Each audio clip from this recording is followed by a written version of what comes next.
السلام علیکم ورحمۃ اللہ وبرکاتہ۔ معزز ناظرین و سامعین، امید ہے آپ تمام احباب بخیر وافیت ہوں گے۔ ایک بہترین سبق آموز ایمان افروز پوسٹ کے ساتھ آپ کی خدمت میں حاضر ہوں کہ ایک بزنس مین کو سعودی عرب کے کسی علاقے کے اندر خواب آیا، اور خواب کے اندر اسے ایک ریڑھی بان، پھل فروش، سبزی فروش انسان دکھایا گیا کہ آپ ایسا کیجئے، اللہ تعالیٰ نے آپ کو مال و دولت کے اندر چونکہ فراوانی عطا کی ہے، تو اس غریب آدمی کو عمرہ کروائیے۔ اب وہ بزنس مین نیند سے بیدار ہوا، اس نے سمجھا ویسے کوئی وہم، کوئی خیال ہوگا، اپنے کام کاج کے اندر مصروف رہا۔ ایک رات خواب آیا، 2 رات خواب آیا، 3 رات مسلسل یہی خواب آتا رہا کہ آپ فلاں ریڑھی بان کو، پھل فروش کو، سبزی فروش کو، جو فلاں متعینہ جگہ پر کھڑا ہے، اسے آپ عمرہ ادا کروائیے۔ وہ بزنس مین گیا بڑی جامع مسجد کے اندر، اور وہاں کے امام صاحب سے اپنا یہ خواب بیان کیا کہ یہ خواب میں نے 1 رات نہیں، 2 نہیں، مسلسل 3 راتوں سے میں یہ خواب دیکھ رہا ہوں۔ امام مسجد بھی اللہ کا کوئی نیک ولی تھا، انہوں نے کہا، اے اللہ کے بندے، اگر خواب کے اندر اس غریب آدمی کی بابت آپ کو یہ کہا گیا ہے تو آپ یہ کام جلدی سے جلدی کر گزریے۔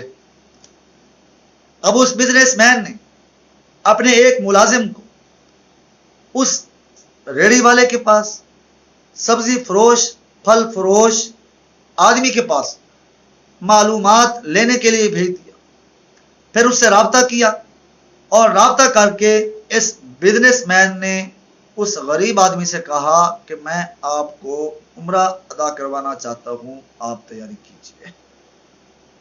وہ غریب آدمی، اس نے جب یہ سنا کہ میں یہ کس طرح ممکن ہے، میں نے تو کبھی فرض نماز بھی ادا نہیں کی، میں تو اللہ کا بڑا گناہ گار نافرمان بندہ ہوں، یہ کیسے ہو سکتا ہے کہ آپ مجھے عمرہ کروائیں گے؟ بہرحال جیسے کیسے تھا، اس بزنس مین نے کہا آپ تیاری کیجیے، میں آپ کو عمرے کی ادائیگی کے لیے سرزمین مکہ المکرمہ میں لے جانا چاہتا ہوں۔ تو اس اللہ کے نیک بندے نے کہا، دیکھو میں ریاض کا رہائشی، عمرے کی ادائیگی کے بعد مجھے میرے اپنے گھر ریاض میں آپ نے چھوڑ کر کے پھر اپنے علاقے میں واپس آنا۔ جب یہ بات طے ہو گئی، وہ بزنس مین اور یہ غریب آدمی پہنچ گئے سرزمین مکہ المکرمہ۔ میقات پر غسل کر کے احرام باندھا گیا، دعائیں پڑھی گئی۔ مکہ المکرمہ میں پہنچ کر انہوں نے عمرے کے تمام ارکان ادا کیے۔ جب عمرے سے فارغ ہوئے، اب واپسی کا ارادہ تھا، تو اس غریب آدمی کے دل کے اندر خیال آیا کہ اے بھائی، اگر آپ اجازت دیں تو میں 2 رکعت نماز نفل کی نیت سے پڑھ لوں، ہو سکتا ہے زندگی میں دوبارہ پھر اس جگہ پر آنا نصیب ہو یا نہ۔ اس بزنس مین نے کہا، تیری 2 رکعت نماز نفل پڑھنے سے میرا کیا جاتا ہے، آپ خوب اچھے طریقے سے 2 رکعت نماز نفل ادا کیجیے۔ اللہ کی قدرت کہ وہ غریب آدمی اللہ اکبر کہہ کر نیت مانتا ہے، قرات کر کے، رکوع کر کے جب سجدے میں جاتا ہے تو پھر سجدے کے اندر ہی پڑا رہتا ہے۔ اتنی دیر گزر گئی، ابھی تک اس غریب آدمی نے اپنا سر سجدے سے نہیں اٹھایا. بڑا طویل ترین سجدہ. بزنس مین سوچنے لگا پتہ نہیں کیا مسئلہ ہے، اتنا لمبا سجدہ کر دیا.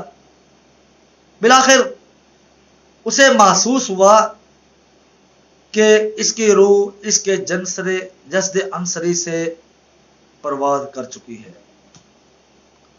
اس نے اسے ہلایا، اٹھانے کی کوشش کی تو کیا دیکھتا ہے کہ واقعی وہ غریب بندہ، اللہ کا نیک بندہ اس دنیا سے جا چکا تھا. اللہ کی قدرت دیکھیے کہ اللہ نے اس غریب آدمی کو حدود حرم کے اندر، احرام کی حالت کے اندر اور پھر سجدے کی صورت کے اندر اسے اعلیٰ سے اعلیٰ موت عطا فرمائی. جب اس نے یہ دیکھا تو اس نے کہا واہ تیرے قسمت، تیرے نصیب. یہ موت تو اللہ کرے ہر کسی کو نصیب ہو، لیکن یہ ہر کسی کے نصیب میں کہاں ہوتی ہے. اس کو غسل دیا گیا، پھر احرام کی انہی چادروں کے اندر کفنایا گیا اور پھر حدود حرم کے اندر اس کا ہزاروں کی تعداد میں نماز جنازہ ادا کی گئی اور پھر اسے اس کے گھر ریاض کی طرف منتقل اور وہاں پر پہنچا دیا گیا. اس کی تجہیز و تکفین کے بعد یہ بزنس مین، معزز ناظرین و سامعین، یہ بزنس مین کہتا ہے کہ میں اس کے بچوں سے ملا، اس کی بیوی سے ملا اور اس کی اس نیکی کی بابت دریافت کیا جس کی وجہ سے اللہ نے اسے حدود حرم کے اندر، مدینہ کے اندر، مکہ کے اندر سجدے کی حالت میں موت عطا کی تھی. اس اللہ کی ولیہ نے کہا کہ میرے گھر والے کی اور تو کوئی نیکی نہیں، نماز کبھی اس نے پڑھی نہیں، شراب کا عادی اور نفسانی خواہشات کو ہر وقت پورا کرنے والا، لیکن ایک اس کے اندر ایسی عادت اچھی تھی کہ ہو سکتا ہے اللہ نے اسی کی وجہ سے اس کی بخشش کر دی ہو. فرمایا وہ عادت یہ تھی کہ ہمارے پڑوس کے اندر جو عورت رہتی ہے وہ بیوہ ہیں، ان کے بچے یتیم ہیں، ان کی یہ دیکھ بھال کیا کرتے تھے. بازار سے جو چیز اپنے بچوں کے لیے لایا کرتے تھے وہی چیز ان کے بچوں کے لیے بھی لایا کرتے تھے. اور وہ بیوہ جب وہ چیز لیتی، کھانا لیتی، تو وہ جھولی اٹھا کر دعا کرتی کہ تو نے میرے بچوں کو کھانا کھلایا، تو نے میرے بچوں کی ضروریات کو پورا کیا، اللہ تیرا خاتمہ ایمان پر کرے. اس بیوہ عورت کی، اس یتیم بچوں کی خدمت کی وجہ سے اللہ تعالیٰ نے اسے ایسی شاندار اور بے مثال موت سے سرفراز کیا. تو معزز ناظرین و سامعین، ہمیں بھی چاہیے ہم بھی اپنے ارد گرد اڑوس پڑوس پر نظر رکھیں اور غریب غربا لوگوں کی، مساکین لوگوں کی، لاچار غربت کی چکی میں پسنے والے مظلوم نادار لوگوں کی مدد کر کے اپنی زندگی گزارے تاکہ اللہ تعالی ہمارا بھی خاتمہ بالخیر فرمائے.